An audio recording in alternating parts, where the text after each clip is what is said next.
Se conoce como Ouija a un tablero dotado de letras y números con el que supuestamente se puede entablar contacto con el más allá. Respecto a la Ouija, la postura católica oficial asegura que más allá de los efectos peligrosos de esta y otras prácticas, las mismas son contrarias al respeto que se debe tener a Dios porque encierran una voluntad de poder sobre el tiempo, la historia y finalmente sobre los hombres, a la vez que representa un deseo de granjearse la protección de poderes ocultos y no maléficos. Precisamente nuestro siguiente invitado experimentó en primera persona un supuesto contacto con el más allá a través del uso de la Ouija. Pero, ¿de qué elementos está compuesta una Ouija? ¿Cuáles son los peligros que presenta el uso de la misma? ¿Qué casos de contactos con el más allá se han podido establecer mediante su uso? Para responder a estas y otras cuestiones tenemos con nosotros al investigador y escritor, así como parapsicólogo Francisco Recio. Francisco Recio, Paco, muy buenas noches. Muy buenas noches. Bienvenido. Muchas gracias. ¿Qué tal? Pues muy bien, es un placer estar aquí contigo, como siempre. Gracias igualmente, Paco, igualmente, que nos acompañes. Ilústranos, Paco, por favor, y antes de hablar de esta experiencia con el más allá que experimentaste hace ya un tiempo, ¿qué es exactamente la Ouija y de qué elementos se compone? Bueno, una Ouija es algo tan sencillo como un tablero con números y letras y una pieza central, que es donde pues los participantes ponen los dedos, apoyan los dedos, es conocido como el máster, ¿no? Y supuestamente, bueno, pues se van... Cuando se establece ese supuesto contacto, pues los dedos van marcando una serie de letras, una serie de números, conformando pues una serie de mensajes. ¿Con qué fin? En realidad, bueno, con el fin es un tema complicado, ¿no? Pero parece que es un sistema como otro cualquiera de establecer un contacto, ¿no? Un contacto que a veces podemos creer, como en el caso de algunas experiencias que he tenido, que podría ser con ese supuesto más allá. Otras veces ese contacto se establece con nuestra propia mente, con nuestros miedos más profundos, con toda esa historia que a veces muchos dicen que es esa parte más maléfica de la Ouija. Los miedos atávicos que tenemos dentro de nuestra mente, ¿no? Esos miedos desde pequeñitos, ¿no? Pero tenemos que tenerle miedo a la Ouija, Paco. ¿Y hasta qué punto? Bueno, yo soy de aquellos... Soy de aquellos que piensa que el conocimiento te hace libre, ¿no? Por eso precisamente yo empecé a experimentar el tema de la Ouija, porque quería experimentar en primera persona si realmente pues había posibilidad de un contacto con ese más allá.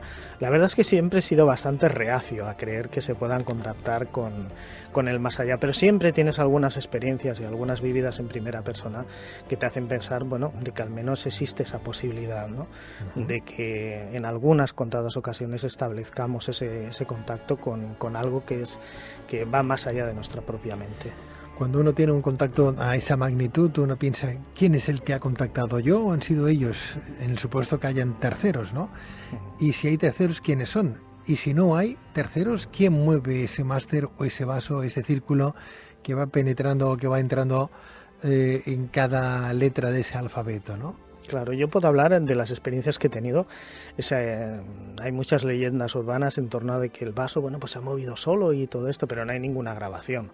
Yo no he visto absolutamente ninguna.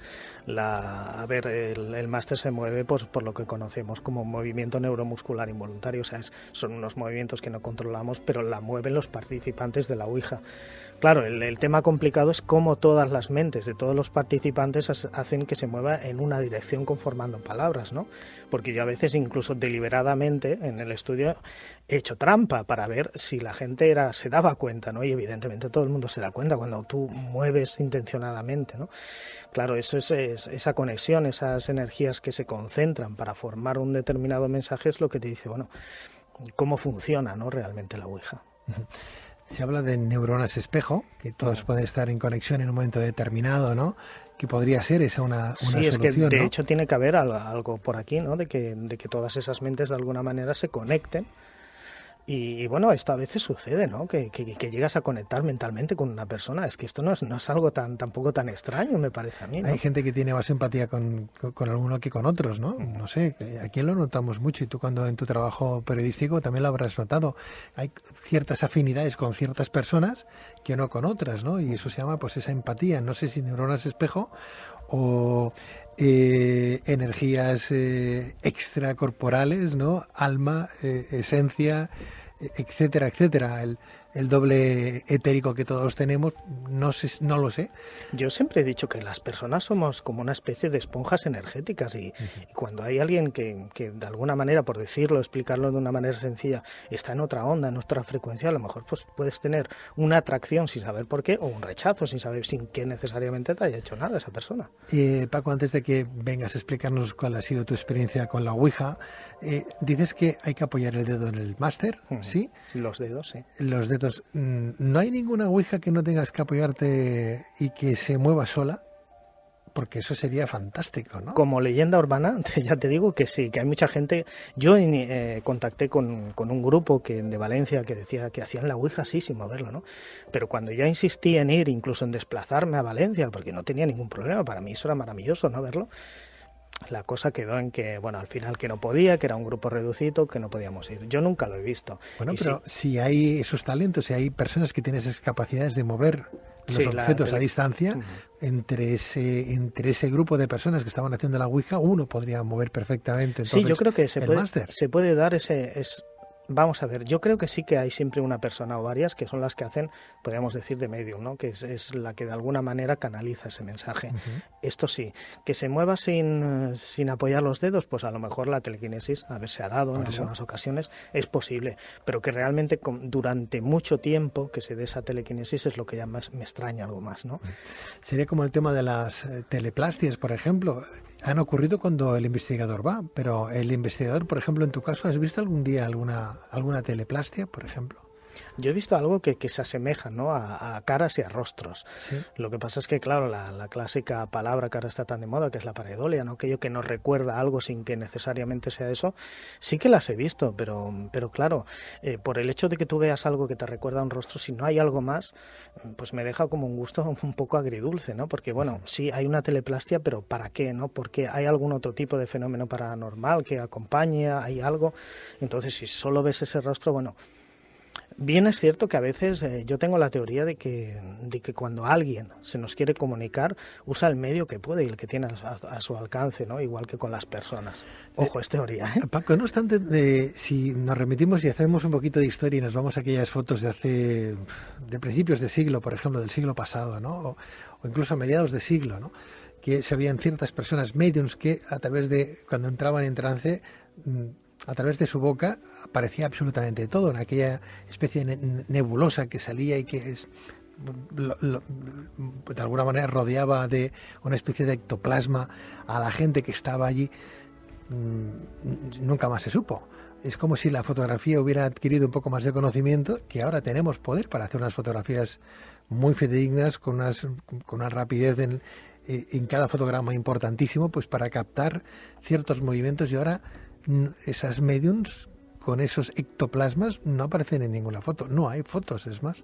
¿Dónde están esas mediums de hace, no sé, 60 años atrás? Bueno, hubo mucha picaresca, todos lo sabemos, ¿no? Con el tema, a ver si nos remitimos a la historia clásica de la mediunidad de las hermanas Fox. Yo no dudo para nada que esas señoras tuviesen una serie de contactos mediante golpes, pero bueno, luego cuando dejaron de tener esos contactos es cuando vino el fraude. Por lo tanto, claro, antes no teníamos los medios que acabaron tenemos. Haciendo números de circo. Exacto. Bueno, acabaron una farsa total, ¿no? Entonces, claro, es que la fotografía paranormal y todos estos temas hoy en día salen menos porque es que realmente no hay tanto. Entiendo. ¿Cuál ha sido tu experiencia, Paco? Cuéntanos, con la Ouija. Bueno, yo de experiencias he tenido muchas porque formamos un grupo de investigación para realmente saber, ¿no?, qué había. La verdad es que a veces sonrío un poco porque, claro, entras en una historia muy humana que podría pasarle a cualquier persona, pero claro, con un componente extraño podríamos decir que es una persona, alguien que no está entre nosotros, entre los vivos, ¿no? Uh-huh. O sea, nosotros habíamos formado un grupo de investigación que nos reuníamos cada domingo para trabajar la Ouija. Contábamos con dos hermanas. El novio de una de ellas pues formaba parte de nuestro grupo de experimentación. La hermana de su novia, pues el novio de la hermana de su novia pues había fallecido en un accidente de moto hacía poco. Y bueno, pues como la hermana siempre estaba diciendo que se quería morir, que no podía pasar sin su novio, que estaba fatal y tal, pues deciden hacer un viaje a Egipto, ¿no? El viaje, bueno, salía de las posibilidades económicas de mi compañero, pues nosotros seguimos haciendo la Ouija, ellos se fueron a Egipto y tal, ¿no? Entonces, claro, nos sale la supuesta entidad de la persona que había fallecido en accidente de moto en la Ouija, supuesta, para ver. Uno, en principio, yo la verdad, yo no me lo creí en absoluto cuando nos salía, ¿no? Bueno, puede ser cualquier cosa. Y daba unos mensajes muy claros de que, bueno, de que algo había pasado, de que eran, bueno, insultándolas, faltándole mucho al respeto, bastante, ¿no? Y claro, yo le decía, digo, a ver, digo, si tú estás muerto, evidentemente, digo, la otra persona que queda aquí tiene que seguir su vida, o sea, no puedes atarla de manera alguna, ¿no? Y es muy curioso porque nos contestaban unos mensajes muy coherentes, ¿no? De decirnos, dice, no, si a mí me parece estupendo que tenga, que rehaga su vida con quien haga, pero a mí lo que me sabe mal es lo que me hizo, y que está mancillando pues mi recuerdo diciendo que me echa tanto de menos cuando en realidad pues ha sucedido algo en este viaje, ¿no? Claro, tú ponte en la piel de la otra persona, del novio de la hermana, claro, dice, bueno, aunque no nos tenemos que creer los mensajes, aquí es donde está el peligro de la Ouija, ¿no? Aunque no nos tenemos que creer los mensajes, claro, eso te crea una intranquilidad porque es tu pareja y hay una Ouija, alguien que se está manifestando, que está dando mensajes muy claros y que dice que, bueno, que haya pasado algo con otro señor. Entonces, claro, él estaba intranquilo. Y el peligro precisamente es eso, ¿no? La intranquilidad y el ataque psicológico que los mensajes de una Ouija te pueden causar, ¿no? Pero claro, ¿quién envía este mensaje? El fallecido. Claro, es que yo en principio... ¿Tu opinión como investigador cuál es? Porque tú eres una persona bastante escéptica incluso en tu propia investigación sí, y en tus resultados, ¿no? Lo soy. Pero hay cosas que a lo mejor te chocan tanto que dices, bueno, aquí tiene que haber algo de realidad al final, Es que, ¿no? Pedro, a veces me lo has comentado, tú que me conoces de hace bastante Sí, tiempo, que he ido cambiando algunas cosas, pero no es que las haya cambiado por fe o por... Es que me las he encontrado y yo no le puedo hallar una explicación, ¿no? Porque, claro, pensar que es una entidad de un fallecido que se está manifestando, seguramente muchos de los parapsicólogos investigadores que estén escuchando este programa, Fran está diciendo una barbaridad. Pero bueno, es que hay muchas cosas, hay un mensaje que nadie conocemos, que luego se comprueba que es así y que claro que a uno como mínimo le deja la piel helada, porque digo, bueno, vale, supongamos que es mi mente, pero mi mente ¿de dónde sale un mensaje? Tengo esa capacidad de teletransportarme a Egipto y ver lo que sucedió. Es curioso porque dentro del mundo de la parapsicología, Paco, hay como dos frentes, ¿no? Están la parapsicología realista, ¿no? La cientifista, ¿no? La que dice que esto solamente lo puede propiciar la mente humana, y luego está la otra parapsicología, la espiritista, ¿no? La que dice que no, esto son entes fallecidas. Bueno, yo me quedaría con las dos. Es que claro, es que lo interesante es tirar por el camino del medio. Claro. Si yo tengo una prueba, no puedo decir que algo es falso simplemente porque no me guste la explicación. Si es, me gusta, ¿no? Había una parapsicóloga, Nina Kublagina, creo que se llamaba. Sí, un nombre un poco complicado. 1900 y algo, ¿no? De mediados del siglo pasado, ¿no? Que esta mujer rusa la metieron incluso en cámaras de plomo, en cámaras de Faraday, para saber exactamente de dónde provenía su facultad, ¿no? Si podía enviar mensajes telepáticos fuera de aquella cámara de plomo, y los enviaba igualmente. Y sabemos que lo que hay dentro de una cámara de Faraday o dentro de una cámara de plomo no sale absolutamente nada, ningún tipo de onda radiada, es imposible, no sale nada. Sin embargo, los mensajes telepáticos de esta mujer seguían saliendo, ¿no? Llegando a su lugar, a su destino. ¿Por qué no? ¿Por qué no pueden haber personas con facultades como conocemos nosotros, que pueden adelantarse al tiempo, que pueden ver algo más de lo que vemos el resto de mortales, como ver si hay algún tipo de energía espiritual o otra dimensión? Antes, cuando estudiábamos, nos hablaban de las 3 dimensiones hasta 4 dimensiones. Ahora se habla hasta de 11 dimensiones que podemos compartir. 11 dimensiones, Paco. Hace 40 años, si hablabas de 11 dimensiones, te decían que si estabas loco. No, si hablabas de la 5ª dimensión ya estabas loco. O de la 5ª dimensión ya sí. estabas loco. Ya está. La propia física, ya no hablo de la física cuántica, la propia física te habla de 11 dimensiones. Con lo cual, ¿por qué no abrimos un poco más la mente a lo que desconocemos? Antes lo comentábamos con los compañeros. La gente cree en Dios, pero es que nadie ha visto a Dios. ¿Por qué no podemos creer en otras manifestaciones que están ahí? ¿Por qué no? Y más cuando esas manifestaciones de alguna manera dan una serie de pruebas, que es lo que le comentaba, que me gusten o no. A ver, yo puedo pensar que es nuestra mente la que lo mueve todo, pero es que ahí se mueven toda una serie de temas que me hacen pensar que tiene que haber algo más forzosamente. Por mucho que yo solo crea que en el tema de la aparatología y de todo esto, pero yo... mi experiencia me ha ido a llevar a creer en que las personas tienen una serie de facultades que no porque no las pueda probar cómo funcionan, dejan de existir. Es que están ahí. Hablabas de la cámara de Faraday o plomo. Nosotros sabemos que eso aísla las ondas. Si nosotros pusiésemos una radio ahí, no recibiría absolutamente nada. Pero es que la frecuencia que pueda emitir o recibir nuestro cerebro realmente no sabemos cuál es, ni en qué sistema opera. Por eso a veces tengo esos encuentros, ¿no?, con algunos otros parapsicólogos cuando dicen, no, es que esto no puede ser. Digo, pero a ver, si es que estamos manejando cosas que desconocemos, que no sabemos cómo funcionan, ¿no? Y si tenemos una evidencia grande, ¿cómo vamos a negarla? Está ahí. Todo lo que desconocemos nos da miedo y ahí está el misterio. Sí, claro. Ante lo desconocido, nuestro cerebro muchas veces reacciona con eso, con el miedo, ¿no? ¿Cuántos niños, por ejemplo, los papás que tengan niños entre comillas superdotados, ¿no?, que con 4 años te tocan el piano maravillosamente, y nosotros a lo mejor nos podemos estudiar el piano durante 10 años y nunca lo tocaremos como ese crío de 4 años, ¿no? El piano, la guitarra, o dominamos 5 o 6 idiomas que esos críos lo dominarían antes que nosotros. Tienen una percepción abierta, ¿no? A veces da incluso la sensación de que traigan algo aprendido, ¿no? Ya sé que puede sonar un poco, no suena nada mal, un poco extraño, ¿no? Pero a veces parece que traigas de algún sitio ya algo aprendido porque tienes una facilidad para hacer algo que es sorprendente. Que ¿no? se lo pregunten, por ejemplo, a los budistas, a la gente que busca cuál será el siguiente lama en su momento determinado, ¿no? Ahí están buscando a ver dónde está la reencarnación de aquel espíritu, de aquel el alma de aquel lama que un cierto tiempo, o aquel monje que un cierto tiempo estuvo viviendo, y que se incorpora su alma y su espíritu en la figura de un crío. Y siempre acaban por ser personas especiales. Es curioso, ¿no?, que buscan y, bueno, no acaba por ser una persona normal o que diga, ¿no? Siempre acaba teniendo una serie de facultades y acaba encuadrando a veces en lo que te están contando, ¿no? Y, claro, a mí me sorprende, yo no puedo negar eso, o sea, no es...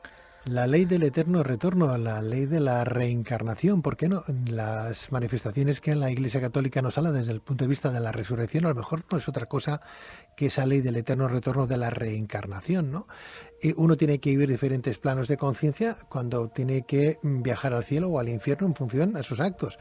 Bueno, pues ¿por qué no esa eterna reencarnación, que sería esa resurrección de los muertos, ese estadio de ir al limbo, al purgatorio? Bueno, ya nos han quitado el limbo, nos han dejado solo el purgatorio. Sí. Pues en vez de ir al purgatorio, pues es una reencarnación, un volver a nacer con tu alma que se adjudica a un cuerpo que a lo mejor viene sin alma o viene con su alma normal, pero que aquel cuerpo tiene 2 almas, la suya propia y la que tiene que recuperar y la que tiene todavía que madurar para que las cosas funcionen y aquel espíritu encuentre la luz el día de mañana. Es que hay tantas cosas. Y es curioso, por ejemplo, en la cultura egipcia ya se daba esa doble dualidad del alma. Entonces, claro, yo pienso que nuestros ancestros eran mucho más inteligentes de lo que a veces le asociamos, ¿no? Hablas de los ciclos, de esos ciclos de encarnaciones, y es muy curioso porque a mí, ahora que está tan de moda el tema del 2012, pues yo creo que es eso, ¿no? Es el fin de un ciclo y el comienzo de otro, de un eterno ciclo, ¿no? Pero no es el fin absolutamente de nada. Yo siempre creo que estamos aquí por algún motivo en concreto, no podemos pensar que hemos venido aquí sin más, que todo procede de alguna causa, ¿no? Hay algo que nos ha puesto en este mundo, tú haciendo tu trabajo, ¿no? La gente que tenemos en producción, la gente que nos está escuchando, cada una en su trabajo, pues están por algún motivo determinado, como está una planta en un momento determinado, como está un gato en un momentito determinado en plena calle abandonado, por ejemplo, en casa de alguien, un perro, un caballo, yo qué sé, ¿por qué compartimos con otros seres este mundo? Por algún motivo.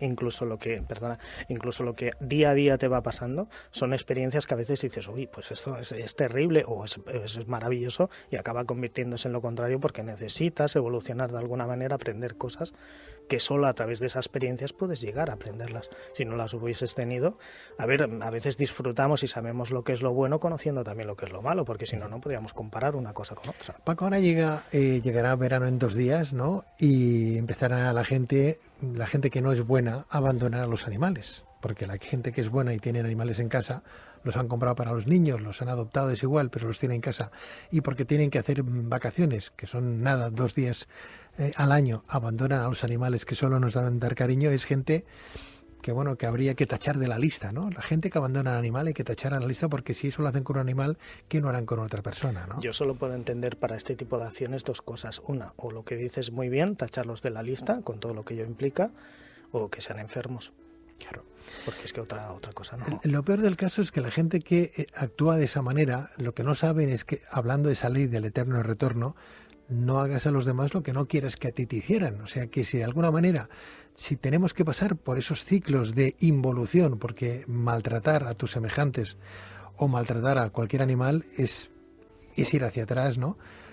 Puedes convertirte tú en una nueva vida, en ese perro, en ese gato, en ese caballo que has abandonado, en ese pájaro, es igual, en eso que estás atropellando, en esa flor, en esa hormiga, ¿verdad?, que hoy estás pisando, que no tienes respeto absolutamente para nada, y que el día de mañana a lo mejor te van a pasar a ti las cuentas, te vas a convertir en aquello que has denostado. Pues mira, yo no sé si tenemos esa capacidad de reencarnarnos en animales o no, pero lo que está claro, y a veces, muchas veces digo, cuando alguien me habla de espiritualidad o habla de algún tema de estos, lo primero es que me fijo es, bueno, ¿tú cómo tienes tu vida? Porque si me estás vendiendo que es algo maravilloso y veo que esa persona está fatal, y dentro de la parapsicología sucede exactamente igual. Si te fijas a quién son los que machacan a gente, a quiénes son los que critican, que están ahí porque quieren subir criticando a los demás, te das cuenta y son personas que realmente no están aportando absolutamente nada. Yo no he visto nunca en tu programa a nadie de estos, de los que actualmente critican a no los he visto nunca. Aquí hemos conocido mucha gente en esos casi 23 años, Paco, y tú lo sabes, ¿no? Y Sí. hay gente que hemos tenido que abrir la puerta para que marchen, pues porque no nos interesa el discurso, ¿no? Hay un refrán que dice: a Dios rogando y con el mazo dando, ¿no? No puedes venir a hablar de espiritualidad y decir que hay que vivir la pobreza, por ejemplo, y presentarte con un Ferrari. Pues, puedes tener un Ferrari y ser espiritual y hablar de espiritualidad, pero no digas que hay que vivir la pobreza para ser espiritual y tengas un Ferrari. O sea, hay cosas que no cuadran, ¿no? No digas que tú le vas a quitar, que vas a conseguirle trabajo a alguien en un momento determinado, o que le vas a dar la fortuna, o que le va a tocar el décimo de la lotería, y tú eres más pobre que una rata. Porque lo primero que tendrías que hacer es tú, que te tocará a ti el décimo de la lotería, que le tienes que dar al otro, ¿no? Digo yo, no sé, ¿no? Porque si eres bueno, el décimo vendrá, y con ese décimo que habrás ganado podrás hacer acciones buenas, podrás salvar la vida a mucha gente. Quiero decir que es verdad que hay gente que critican simplemente porque eso es un arte, el criticar. Como se aburren, no saben qué hacer durante todo el día, pues bueno, tienen que criticar, porque si no, ¿qué hacen? ¿Se aburren, Paco? Sí, es que a mí te lo decía antes. El que crece no es el que critica, es todo lo contrario. Critica el que sigue su senda, su camino. A micrófono cerrado te lo comentaba, ¿no? ¿Cómo se puede abrir un programa sobre fraudes y fraudulentos criticando a una chica, a una pobre? Es que lo encuentro desagradable, ¿no? Y de mal gusto, criticando a una persona por decir que tiene sensaciones y que cuando entra a una iglesia pues siente unos malestares y siente espíritus. Perdona, critícame a mí, porque yo cuando... No significa que en una iglesia haya algo malo, pero muchas veces las personas descargan allí toda su desesperanza de alguna manera, ¿no? Y esos sentimientos nosotros los podemos llegar a percibir, ¿no? Me parece sinceramente una barbaridad. Yo siempre he pensado, Paco, y corrígeme si estoy equivocado, que toda la gente que critica son los primeros que tendrían que callar, porque son los que esconden muchas cosas. O sea, si tuviéramos que investigar al que critica, investigarlo, ¿verdad?, pues a lo mejor tendrían que irse de este país, ¿no? Porque el que critica es porque algo esconde. Siempre he pensado lo mismo, ¿no? Y el problema es que siempre hay alguien que sabe lo que escondes. Claro, siempre hay alguien que te conoce. Por lo tanto, ¿para qué criticar? Si además eso no evoluciona. El criticar no evoluciona. Estoy pendiente del otro continuamente, el otro prosperará porque pasa de mí, y yo al final me hundiré en la miseria porque no he sabido evolucionar. He estado tan pendiente de los demás, criticando a los demás, intentando hacerles la cama, que al final, ¿qué he hecho yo con mi vida? Aquello que se dice, ¿no? Que sabias palabras, por sus actos los conoceréis. Claro. Bueno, Francisco Recio, me encanta hablar contigo de estos temas. Sigue investigando. Algún día podríamos hacer una sesión de Ouija aquí a ver qué es lo que pasa, ¿no? ¿Qué te parece? O incluso, sabes que a veces hemos hablado del tema de la investigación paranormal. Yo te propondría que un día abrieses un debate realmente, porque primero habría que saber qué es investigación paranormal con gente de sociedades, aquí hay algunas, y yo creo que sería muy interesante, ¿eh? De ver qué metodología siguen todas estas personas que a veces son tan cientifistas, ¿no? Y por supuesto me encantaría colaborar. Bueno, pues ese día lo vamos a preparar, ¿eh? Y con la ayuda de Francisco Recio vamos a intentar hacer una selección importante de la gente que podría venir al estudio, porque por teléfono podríamos hablar con gente que sabemos que es muy seria y que está en otros puntos de España, pero sería importante que estuvierais todos aquí. Entonces vamos a intentar mirar a ver a quién podemos invitar aquí en Cataluña que pueda venir ese día al programa. Nos ajustamos demasiado ya, ¿eh? Si tenemos que centrarnos solo a Cataluña, vamos a mirar a ver a quién podemos invitar que sea gente seria, regia en la investigación y que se dedique a la parapsicología desde el punto de vista de la investigación. Desde luego, porque hay muchos que dicen que es investigación cuando realmente descartan un montón de posibilidades que anidan en la propia persona, ¿no? Como es la fe, la espiritualidad, temas que tú aquí abordas, y que los descartan totalmente. Pero por favor, eso es la capacidad de sentir es algo innato en la persona, en el ser humano, si es que es lo que nos hace diferentes, ¿no? No niegues unas capacidades que porque tú las desconozcas o no las tengas, no existen. Me decía un médico hace unas semanas atrás que trabaja en un hospital importante que hay aquí en Cataluña, me decía, los pacientes y nosotros, el cuadro médico, hemos tenido experiencias extracorpóreas en quirófano y en los pasillos de ese hospital. Las propias enfermeras dicen, no, es que aquí hay espíritus. ¿Qué me dices? Sí, incluso los han llegado a ver. Personas que han fallecido en quirófano, personas que se han visto por encima de su propio cuerpo cuando los estaban operando y luego les han dicho a los médicos, estos médicos me lo han dicho a mí, les han dicho lo que ellos mismos estaban hablando. Y eso es que cuando están operando van contando sus cosas y van operando, ¿no? Incluso están narrando lo que están haciendo para tener luego el registro. Pues personas que han tenido esas experiencias de escuchar perfectamente y verlo cómo lo hacían y cómo trabajaban cuando estaban tapados de cintura para arriba, ¿no? Personas que han visto que paseaban vestidas con su suero caminando por los pasillos, las propias enfermeras. Hospitales muy reconocidos que tenemos aquí muy cerca de esta emisora. O sea sí, lo que pasa es que a veces yo entiendo que según qué cosas no se pueden tratar un médico pues de forma a lo mejor excesivamente abierta, ¿no?